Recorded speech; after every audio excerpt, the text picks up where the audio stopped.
tem sempre uma ou duas pessoas do mal que querem fazer algum tipo de comentário.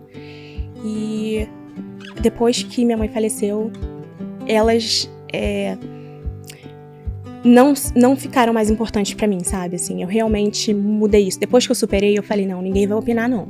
Ninguém vai opinar, não. Ninguém passou pelo que eu passei, então ninguém vai opinar. Ah, vai tentar quantos anos? Aqui eu não tolero mais essa pergunta. Então eu acho, Carol, que a energia vaza, sabe? Vaza. E essa virada de chave em mim vazou essa energia de parede, assim. Quem fazia comentário maldoso, quem fazia pergunta maldosa, não se sentiu mais à vontade pra fazer. Pelo menos não pra mim. Falava com os entornos, mas pra mim não. O dia, gente, tem muito a ver com a nossa mentalidade. Não é mentalidade de euforia, é mentalidade assim, fazer o que tem que ser feito. Não é pelo sentir. Se fosse pelo sentir, eu não levantaria da cama. Exato. Se fosse pelo sentir, eu não teria superado o luto. Porque não é assim, vou superar, acabou. Todo dia é um passo. Às vezes 2 pra trás. Não, eu vou me alimentar, eu vou tomar banho, eu vou estudar, eu vou dormir cedo. Entendeu? Assim, eu vou orar, eu vou alimentar minha fé. Não vou esquecer que eu tenho fé, porque perdi as pessoas, que as pessoas... Né? Isso acontece com todo mundo, né? É natural da vida. Fala, galera, tá entrando no ar mais um episódio da entrevista com os aprovados do Time Foco. E eu quero te dizer que eu estou amando essa nova temporada. Que eu tô assim, ó, gente, tipo, me sentindo em casa. Jogada no sofá, almofadinha no colo, pernas esticadas. Que delícia, que maravilha. Se eu precisava de motivação na minha vida pra continuar a trabalhar...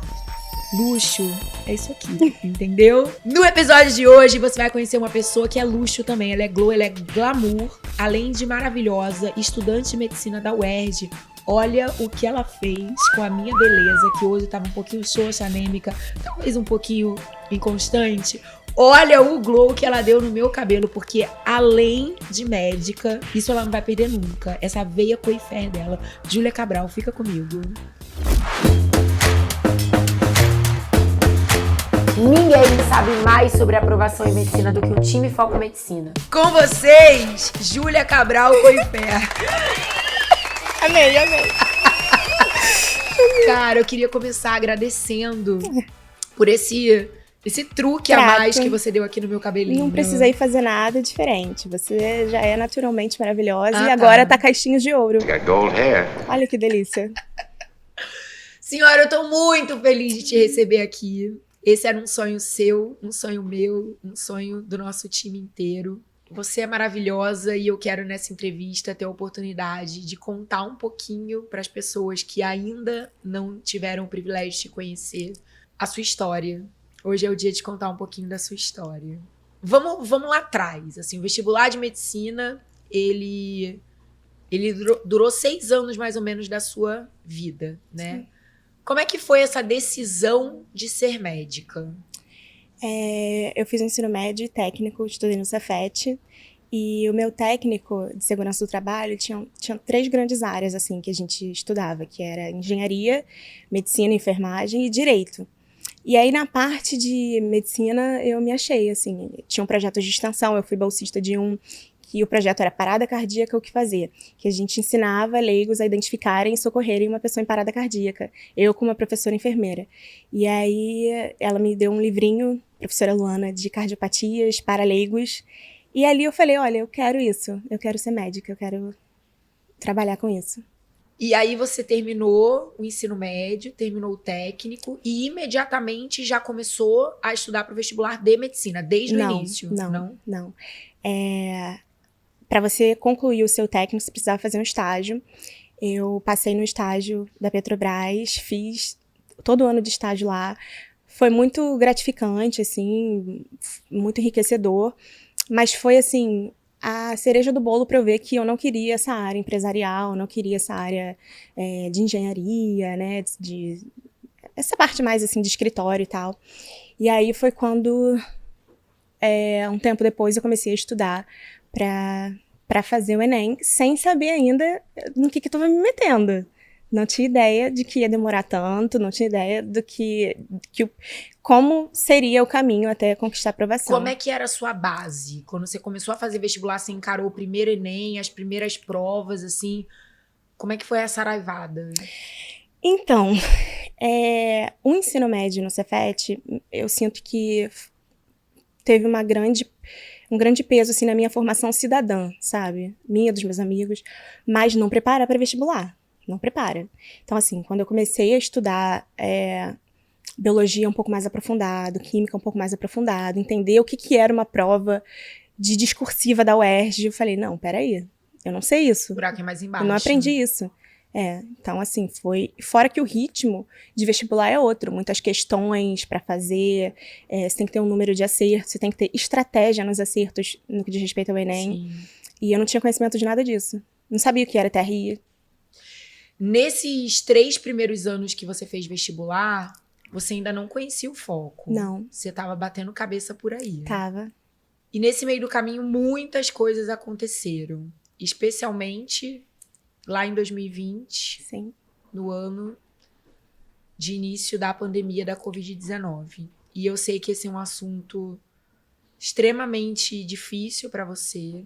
É um assunto muito íntimo, mas que faz completo sentido no entendimento da história que te trouxe até aqui.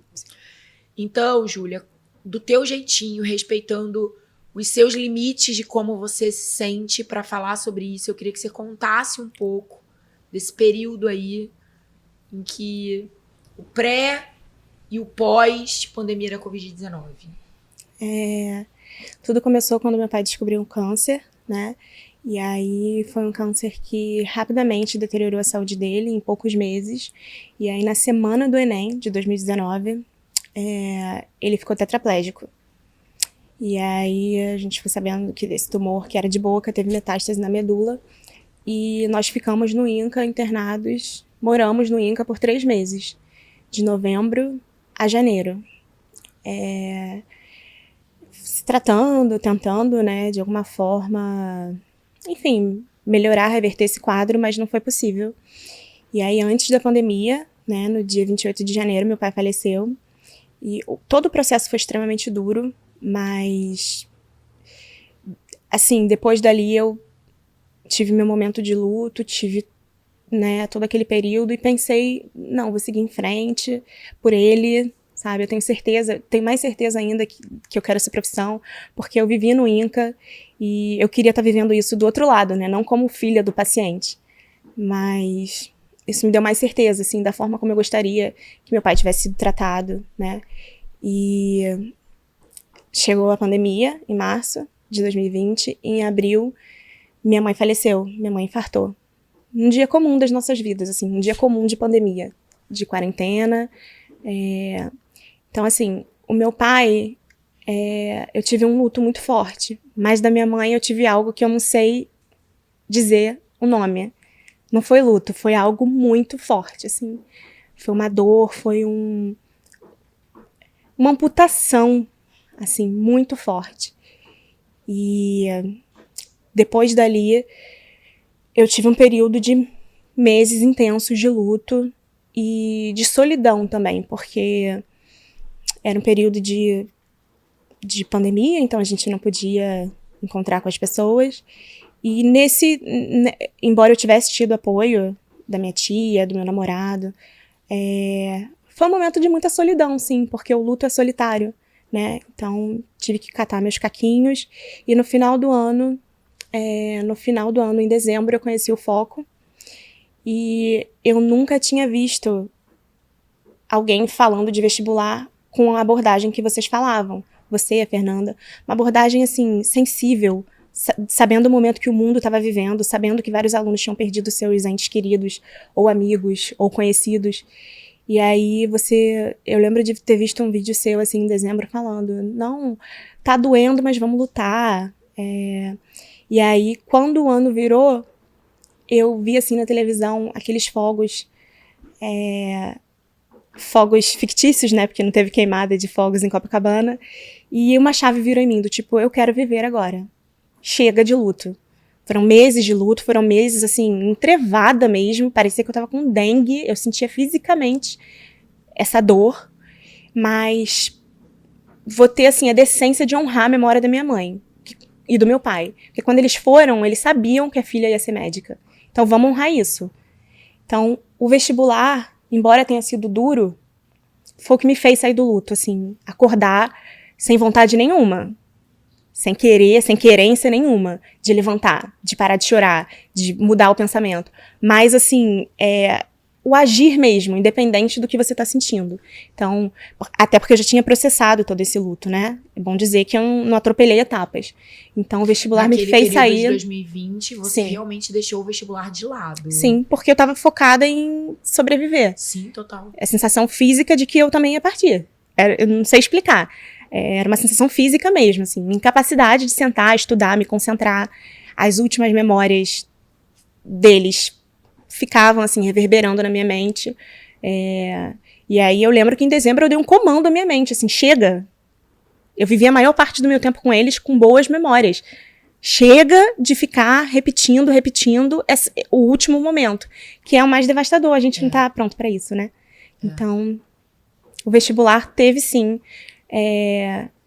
o seu papel, principalmente porque eu encontrei as pessoas certas em fazer essa virada de chave. O vestibular te reconectou a um propósito. Porque até então, você estava ainda muito conectada ao que você tinha perdido. Sim. E o vestibular te reconectou com aquilo que você ainda poderia ganhar. Exatamente. A vida não tinha acabado com a partida dos seus pais. Sim. Né? E outra coisa importante, a partida física, porque a partir do momento que você voltou a viver, a se permitir sonhar de novo, a ter um propósito que era seu, intimamente seu, você conseguiu também se reconectar à energia de vida dos seus pais. Sim. Sim. Né? Não mais a um momento de perda, mas para mim sempre foi lindíssimo, é lindíssimo ver o quanto eu não conheci os seus pais em vida, mas ao mesmo tempo eu conheço os seus pais através da sua própria vida. Quantas vezes você me traz coisas, Carol, ao longo do processo foram diversas vezes, Carol, sonhei com a minha mãe, você estava conversando com a minha mãe, Sim. Olha, tal coisa, meu pai me ensinou assim, minha mãe sempre me dizia isso. Então, eles estão aí, né? O amor é uma das heranças mais poderosas Sim. que as pessoas deixam umas para as outras, né? O amor, ele transcende a morte, ele transcende o tempo, ele transcende o que pode ser explicado por nós, porque é uma coisa sentida. Eu não consigo racionalizar. É sentido até a última célula do meu corpo. Sim. Então é físico, mas ao mesmo tempo não é. E desde que eu te conheci, isso ficou ainda mais forte na minha cabeça. Eu sempre acreditei nisso, mas você foi uma pessoa que apertou um botãozinho aqui dentro de mim e falou assim, é isso mesmo, cara. O amor e os ensinamentos e a força da construção de uma família é algo que permanece. Sim. E essa mentalidade de que eu fui sortuda, eu fui muito beijada, muito abraçada, eu fui tocada, eu ouvi muito, eu te amo, você é preciosa pra mim. Eu ouvi isso do meu pai e da minha mãe. Não foi pelo tempo que eu gostaria. Queria ter cabelos brancos com eles aqui ainda. Sim. Mas eu tive isso. E não foi uma tragédia. Não foi uma tragédia. Não foi o tempo que eu gostaria, mas não foi uma tragédia. Foi a lei natural da vida. Tragédia teria sido se eu tivesse ido e eles ficado. Verdade. Porque eu não desejo pra eles terem ficado aqui sem mim, sabe? Uhum. Eu prefiro ficar aqui com tudo que eles me ensinaram, com a criação que eles me deram e com o propósito, com o brio que eu tinha de conquistar, que foi o que me fez seguir em frente. Eles não tinham isso. Eles tinham a mim. Mas eu tenho o sonho ainda e eu tenho a criação que eu recebi. Então... E nesses momentos em que você retornou pro vestibular de medicina, retornou pro teu sonho, foram 3 anos muito intensamente vividos, né? O que de mais forte, quando o bicho pegava, te fazia lembrar deles, assim, dos ensinamentos deles? O que mais forte, assim, te capturava? Você tava indo e aí você falava, peraí, minha mãe me ensinou isso, meu pai me ensinou, sabe? Eu acho que essa coisa de honrar a memória mesmo. Isso é muito forte em mim, de honrar a memória, de respeitar a memória, assim, de ter cuidado comigo mesma, né? Saudade sempre tá aí, né? Saudade, assim, é o privilégio de quem viveu com gente boa deixa saudade. Exatamente. Né? Mas a certeza de que eu sou a continuação deles, certeza de que eles estão em mim e que minha mãe merece isso. Porque era muito, no momento de luto, era muito assim, pra que eu vou lutar se ela não vai estar aqui pra colher os frutos? Então era uma coisa assim, colher os frutos só por mim não é suficiente. Eu quero ela aqui, eu quero eles dois aqui. E hoje eu sei que não. Colher por mim é colher por eles, é honrar a memória deles. Exatamente. Então, fazer as pazes comigo mesma. E você viveu boa parte desse luto e desse momento pós-perda dos seus pais, como você disse, de muita solidão. A introspecção para você também foi uma autoproteção. Foi. Porque você também estava se poupando ali de ter que ouvir determinadas coisas e ter que lidar com determinadas opiniões que você não dava conta, Sim. né, naquele momento. E aí, lá em 2021, a sua chegada ao seu time foi no evento da Jornada da Aprovação MedUERJ, que tá chegando de novo. Esse ano temos de novo jornada. Eu faço, inclusive, muita questão que você participe em um dos dias. Com certeza. Então, você estava participando da Jornada da Aprovação MedUERJ, que é esse evento com os alunos ao vivo, que rolam gratuitamente disponíveis aqui no canal do Foco do YouTube mesmo. E a gente fala, né, sobre o vestibular da UERJ, a preparação, etc, etc. E aí, no último dia, teve... ia ter eu não lembro se era uma escolha de uma seleção de alunos que tinham postado um vídeo falando por que eles queriam mereciam uma vaga no curso de reta final UERJ do time FOC. E você participou disso. E pela primeira vez você teve que falar sobre o que você estava vivendo. Como é que foi isso? O que você lembra disso? Eu lembro que, assim, eu vi alguns vídeos durante o dia me encorajando pra fazer, porque eu tava super tímida, tinha que postar na sua rede aberta. E tinham pessoas, assim, ralando cenoura, dizendo, eu sou ralador, assim, uma coisa cômica, engraçada. E eu não tinha humor pra oferecer naquele momento. E eu sempre abria as conversas assim, dos meus pais e ouvia áudios deles pra aquele gostinho da voz. E aí eu falei, olha, eu passei por um período de dor, de luto, mas eu tô aqui, eu quero lutar e eu sei que o Foco vai me ajudar nessa luta. E coloquei o áudio dos meus pais, meu pai falando, ok, minha futura doutora, você que manda, eu só obedeço os meus doutores, os meus médicos. E minha mãe falando também, filha, vai dar tudo certo, te amo, meu amor. E coloquei a voz deles, assim, em cima do meu vídeo e assisti toda a jornada, né, fiquei, assim, maravilhada com os ensinamentos, com as palavras de força, a vibração de vocês, da Fernanda, você e ela ali falando, trazendo a gente pra perto. E no final vocês falaram, olha, nós decidimos selecionar não um aluno, mas 6 alunos. Então, nós vamos fazer uma ligação e quem estiver assistindo vai falar a palavra-chave. Né? Uhum. E aí, ligou pro primeiro... Não, vocês falaram que iam ser 5 alunos. Ligou pro primeiro, pro segundo, pro terceiro, pro quinto. E não era você. E não era eu. Aí eu olhei pro meu namorado e falei, poxa, não era pra ser. Que pena, né? Mas que coisa. E aí, quando terminou a ligação do quinto, você falou, olha, a gente decidiu selecionar uma vaga a mais. Tô ligando. Quando o meu telefone tocou... Cara, eu me arrepiei toda, eu falei, não acredito que eu vou estudar nesse curso. E você falou, oi, sua louca, calma, o que você tá pensando? E eu falei, eu tô pensando que esse curso vai mudar minha vida. E mudou mesmo. E a partir dali eu cheguei pra ficar no Foco. E fiquei. Eu lembro que a gente fez a seleção e o seu vídeo foi, assim, postado já quase perto do final. E aí, quando eu assisti o vídeo, Eu fiquei muito emocionada, chamei o Júlio e o Rodrigo. E aí o Rodrigo falou assim, gente, ela tem que conseguir a vaga. Ponto. Tipo assim, tá decidido. O jeito que vocês vão fazer, eu não sei. Ele falou, se eu tiver que dar o meu jeito e resolver, ele falou, eu vou resolver. Por mim tá certo. Eu falei, não, por mim também. Eu falei, era só o que eu queria saber, estava todo mundo de acordo. Aí, sim, aí eu falei, então tá. Então dela tá garantida, ela não tá mais na seleção. Ai, eu não sabia disso. É.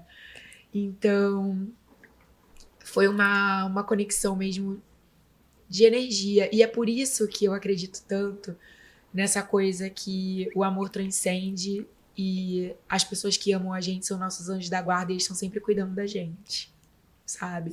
Tipo, não tem como eu não acreditar numa intervenção divina mesmo, numa intervenção de papai e mamãe ali, de te fazer chegar a gente, entendeu? Sim. De te trazer pra perto da gente. E nunca mais você foi embora, e nunca mais você vai. A gente sonhou com esse final feliz, a gente lutou muito por esse final feliz. E eu aprendi muito no foco. Você tá vivendo esse final feliz. Aprendi a ser gente no foco também, não aprendi só vestibular. Aprendi Como a é ser que foi gente. pra você, Ju, esse período, quando você vem pro foco e aí você começa a ter que lidar ali, né? O sarrafo sobe, você começa a ter que lidar com desafios que eram tecnicamente, pedagogicamente, muito mais ousados. Você numa fase pós-luto, né? Era uma outra Júlia se redescobrindo, uma porta que se abre, você sempre muito preocupada em não decepcionar aquela oportunidade que você estava recebendo. Sim. E conta um pouquinho, assim, dessa fase, então, da retomada do vestibular, você já uma foque. Assim que eu entrei, foi uma felicidade muito grande, uma sensação de gratidão muito grande e uma sensação de vou honrar essa chance, né? Vamos fazer acontecer. Virou a chave mesmo, do tipo, vou honrar essa chance. Independente de, né, de ainda tá doendo, ainda tá aqui machucado, mas vambora. E quando eu cheguei no foco, eu não sabia estudar, eu vi que eu não sabia estudar pro vestibular. Tinha muito aquela mentalidade ainda de escola, de matéria atrasada, e eu ainda não tinha ferramentas técnicas e emocionais para lidar com o vestibular. Eu aprendi muito no foco isso. Assim, porque vocês ensinam muito isso, né? Vocês ensinam a gente a se organizar emocionalmente, a colocar cada coisa na sua caixinha, a entender o macro, a entender que, é pelo tempo necessário. Tá disposto a fazer? Tá disposto a fazer pelo tempo necessário? Você não sabe se vai ser esse ano, mas se você não acreditar, fica mais difícil. Não dá pra levantar da cama pra estudar sem acreditar que vai dar certo. Sim. Então, assim, eu acreditei desde o primeiro momento. Embora eu tivesse a sensação de que naquele primeiro ano não ia acontecer. Porque eu enxerguei, assim, a diferença entre o que era dado e o que eu tinha. Então, assim, eu ia caminhando, mas teve coisa que eu só entendi no ano seguinte. E entrou com uma facilidade no ano seguinte, coisas que, exemplo, em química, um assunto mais avançado que no primeiro ano eu não tinha ideia do que era aquilo, no segundo ano já entrou com muito mais facilidade, porque teve essa construção de base, que vocês batiam muito nessa tecla, construam bases, foquem na construção de bases. O básico não é o bobo, o básico é o tudo, é o que ergue. Sustenta tudo, Então, foi muito por aí, assim. E as ferramentas emocionais também, do tipo, não vivam em função disso, tenham os seus momentos, se conectem com a sua fé, se conectem com o seu sonho, sabe? Não é pra ficar focando só na prova, e sim no que a prova vai te trazer, que é o seu sonho, que é a sua profissão. Você precisa desse sangue frio ali na profissão, então você também precisa disso no vestibular. Então, esses ensinamentos, assim, eu senti que o foco me mudou muito, emocionalmente falando. Eu me sinto muito mais forte hoje para os desafios por causa do foco. E, Júlia, você, diferentemente de uma boa parte dos vestibulandos de medicina, você, além de ser uma estudante, nessa altura do campeonato, profissional de vestibular, você, cara, tinha que fazer teus corres, sim, porque você tinha uma casa pra sustentar, sim, né? Você que tinha que se virar, limpar, cozinhar, cuidar das suas coisas. Como é que você administrava isso? Como eu fazia o curso de casa, o online, tinha mais esse jogo de cintura. Mas assim, eu tinha meus clientes, eu tentava marcar num horário que não atrapalhasse. A própria Fernanda, minha cliente também. E ia fazendo assim, indo atrás e sem prejudicar meu estudo. Domingo era sagrado para simulado, principalmente quando eu pude começar a fazer presencial no foco. Eu falei, não, domingo não. Domingo é no foco. Então, foi assim. E a gente se acostuma. No começo era estranho. Quando você é cuidada, sabe, assim, como eu fui, embora eu não fosse acomodada, eu sempre tivesse meus corres, eu tinha minha mãe, assim, que tava na asa ali dela. Então, assumir certas coisas que você não tá acostumado, coisa de adulto, assumir 100% é um baque, mas você acostuma botando a cara. E o foco ensina a botar a cara pra vida. Então eu aprendi muito ali, assim, a ter esse jogo de cintura, sabe? Até porque vocês batem muito nessa tecla de autonomia no estudo. Foca, não é pra deixar a matéria em dia, é pra você focar no que você não sabe, é pra você focar nos seus erros recorrentes. Então, é pra você usar o caderno de lacunas, é pra você usar, assim, todas as ferramentas que a gente te dá, é pra você ter um planner, pra você organizar o que você vai fazer ali e não deixar só na sua cabeça. Então, todas essas ferramentas me ajudaram muito a otimizar, assim, né? E são aprendizados que, como você disse, né, cara, eles são pra vida. São. O vestibular é uma parte da sua vida e é uma parte que, para dar certo, para que você saia dela com essa conquista, você precisa realmente implementar um conjunto de valores e princípios. Sim, sim. Não é diferente o que você vai ter que aplicar em termos de escolhas, de decisões, bem-vindo ao mundo dos adultos, na tua jornada do vestibular, como que você vai ter que aplicar para todas as próximas empreitadas que você queira obter sucesso na vida. Sim. É muito isso, né? E uma coisa pra vida que eu aprendi com foco, e assim, uma coisa que eu levo pra minha vida, você fala de uma forma até engraçada, assim, ó, não é sentir, você não tem bola de cristal pra dizer, tô sentindo que vou passar, tô sentindo que não vou. Não é evidente. Isso não é evidente. Então, assim, eu tenho muito isso em mim eu sou uma pessoa muito sensível, eu tenho minhas emoções extremamente afloradas, mas eu não deito pra elas. Entendeu? É fazer independente do sentir, acordar. Às vezes você acorda mais sensível, mais sensibilizado, e às vezes é uma causa orgânica, sei lá, dormiu mal, comeu mal. Às vezes é uma causa emocional, sonhei com alguma coisa, acordei esquisita. Mas eu não vou deixar de fazer o que tem que ser feito, porque a vida não para, porque você não acordou motivado, alegre, feliz. Não é todo dia que você vai acordar feliz, a maioria dos dias você não acorda eufórico. Mas tem que fazer o que tem que ser feito, o que precisa ser feito. Mas aí que tá, você entrou num ponto que você já me ouviu falar algumas vezes. As pessoas confundiram principalmente agora nesses últimos anos em que todo mundo é meio guru da internet, as pessoas confundiram o conceito de ânimo com motivação. Sim. Você não acordar animado todos os dias é só o normal, é só o esperado. Sim. A disciplina estar à frente das suas emoções primárias, do não tô com vontade, isso é indiscutível. Agora, as pessoas confundiram o estado emocional de ânimo com motivação. Motivação, cara, é outra parada. Muito diferente. Motivação foi essa reconexão profunda que você teve que fazer com o teu sonho, com o teu propósito. Sim. Entendeu? Ressignificar a tua dor. Se reencontrar numa outra forma de sentir o amor dos seus pais, que não estavam mais ali fisicamente com você. A motivação é o conjunto dos seus porquês e por quem. Sim. É outra parada que transcende, desculpa, você acordar afim ou não afim, feliz ou triste. Sim. Né? É um compromisso que você tem que vai pra muito além. E as pessoas bagunçaram esse conceito, assim. Sim. A disciplina engole a motivação no almoço. Duvido. Sim. Se você não tem um motivo absolutamente claro, forte, para fazer o que lá você escolheu fazer pelo tempo necessário, como é que você vai ter disciplina para fazer? Você não sabe nem por que você tá fazendo aquilo. Sim. Pra você ter pra você enfrentar a dor da disciplina, de acordar e fazer quando você não tá animado. Cara, esse motivo tem que ser forte pra cacete. Sim, tem que arder, né? Tem que arder. E o que ardia no teu coração quando você pensava, como aquele dia lindo da cerimônia do jaleco, tá ali vestindo teu jaleco, recebendo tua placa de aprovada. Sim. Ser uma estudante de medicina hoje da UERJ? Eu pensava justamente nesses dias. Eu fechava o olho e pensava no meu nome bordado. Eu pensava, independente da faculdade que fosse, pública, né? Eu pensava Nesse momento que eu tô aqui com você agora, eu pensava na gratidão, na sensação sublime que seria. Porque quando eu passei pro Cefet, no ensino médio, eu já senti uma alegria muito grande. Eu lutei por isso. Só que eu tinha certeza que pra medicina ia ser 10 vezes maior. Porque a luta foi muito maior, as perdas foram muito maiores. E de fato, foi assim... provada num outro limite, né? Foi.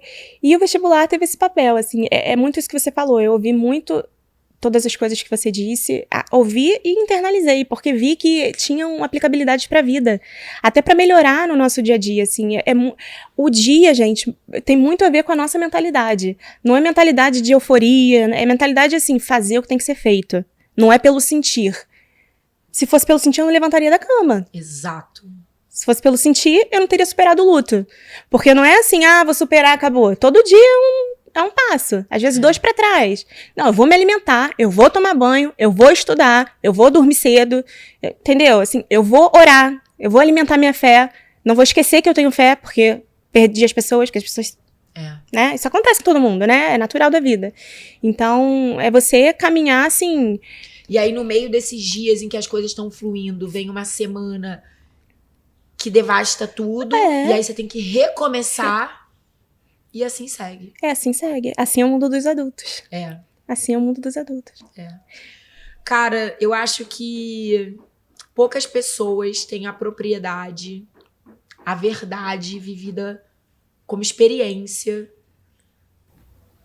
para além de você. Poucas pessoas, assim, que eu já conheci têm uma história tão profunda, uma história tão bonita de ter adultecido, transformando dor em força, em amor, perdas em ganhos. Sim. Né? E eu queria muito agora que você deixasse uma mensagem para quem se sente ferido. Todo mundo, de alguma forma, enquanto ainda não realizou um sonho, tá de luto. Você já reparou? Sim. Às vezes não o luto da perda efetiva como a que você teve, mas a perda da expectativa do eu achei que seria no passado e ainda não foi. E tantas outras coisas que atravessam a nossa vida. Você disse, a vida não para, né? A vida não para. Enquanto a gente tá sangrando, a vida tá acontecendo. Enquanto a gente tá chorando, a vida tá acontecendo. Enquanto a gente tá sofrendo, a vida tá acontecendo. E não é sobre desrespeitar os nossos momentos, mas é sobre superar os momentos difíceis. Então eu queria muito que você mirasse numa pessoa que hoje tá enfrentando o seu luto, tá passando pelo seu deserto, mas que ainda tem esse sonho ardendo lá no coraçãozinho. Eu queria que você deixasse uma mensagem para essa pessoa que esse ano tem o vestibular de medicina, talvez como o propósito que faz ela levantar. Primeira coisa, e muito importante na vida do vestibulando, não ouça as lagartas, como você diz. Tem sempre 1 ou 2 pessoas do mal que querem fazer algum tipo de comentário. E depois que minha mãe faleceu, elas não ficaram mais importantes pra mim, sabe? Assim, eu realmente mudei isso. Depois que eu superei, eu falei, não, ninguém vai opinar, não. Ninguém vai opinar, não. Ninguém passou pelo que eu passei, então ninguém vai opinar. Vai tentar quantos anos? Aqui eu não tolero mais essa pergunta. Então eu acho, Carol, que a energia vaza, sabe? Vaza. E essa virada de chave em mim vazou essa energia de parede, assim. Quem fazia comentário maldoso, quem fazia pergunta maldosa, não se sentiu mais à vontade pra fazer. Pelo menos não pra mim. Falava com os entornos, mas pra mim não.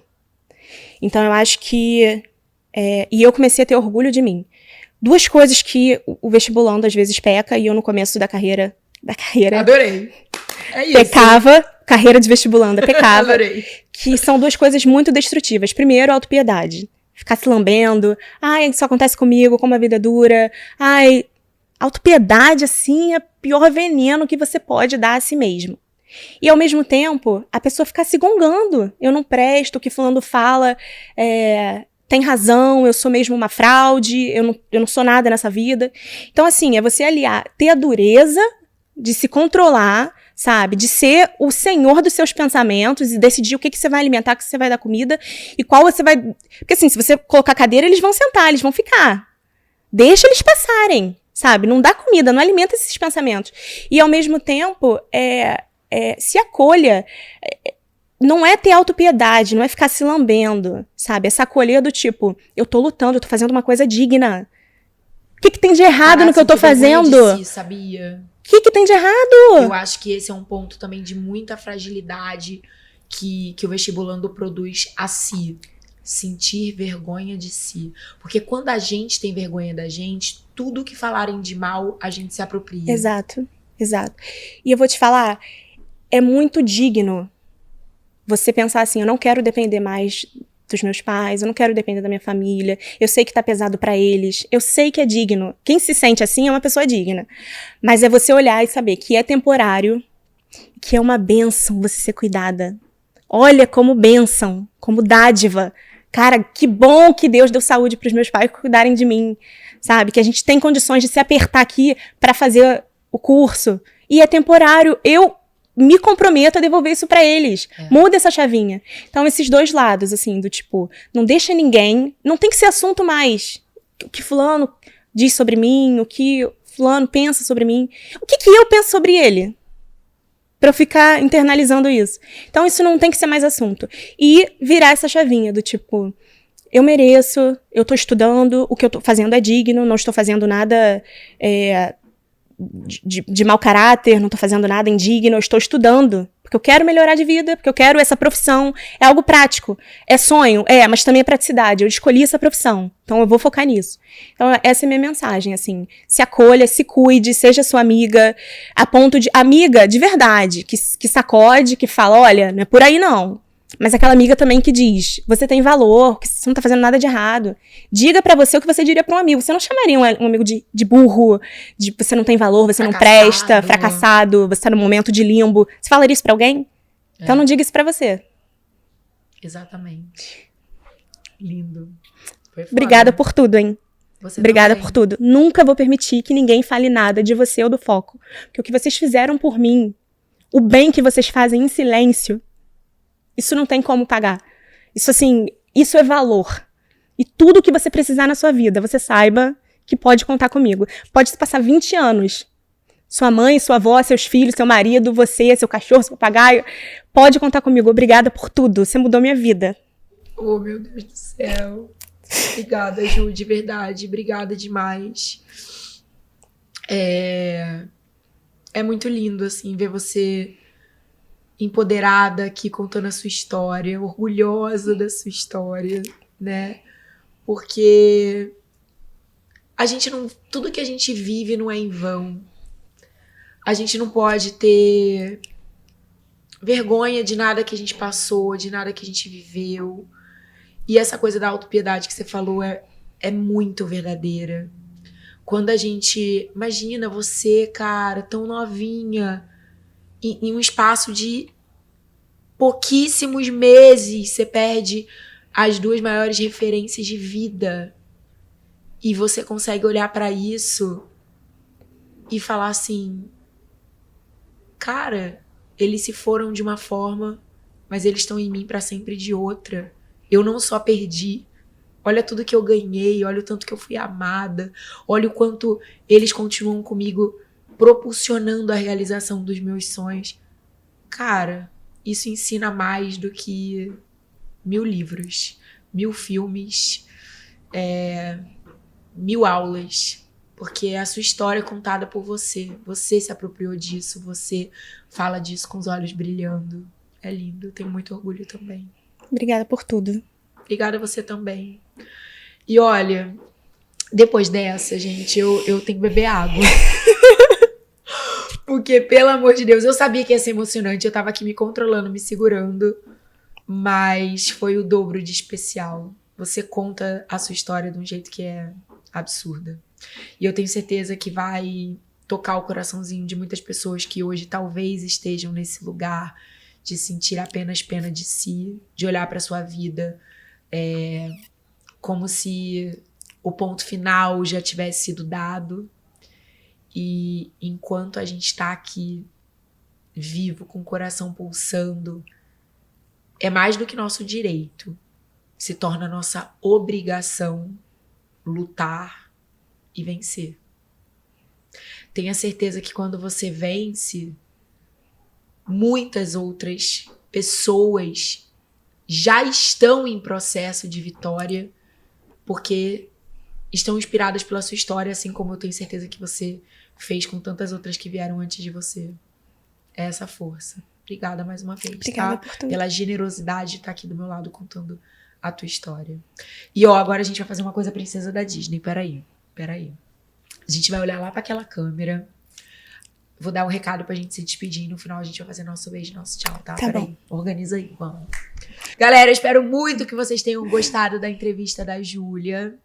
Quem quiser marcar a Babyliss com ela, tirar alguma dúvida, deixar algum comentário de amor, é só largar aqui embaixo dos comentários desse vídeo, que eu tenho certeza que ela vai ficar muito feliz e vai vir aqui responder vocês. Ju, vamos fazer a nossa despedida princesa da Disney? Vamos. Galera, beijo! Tchau!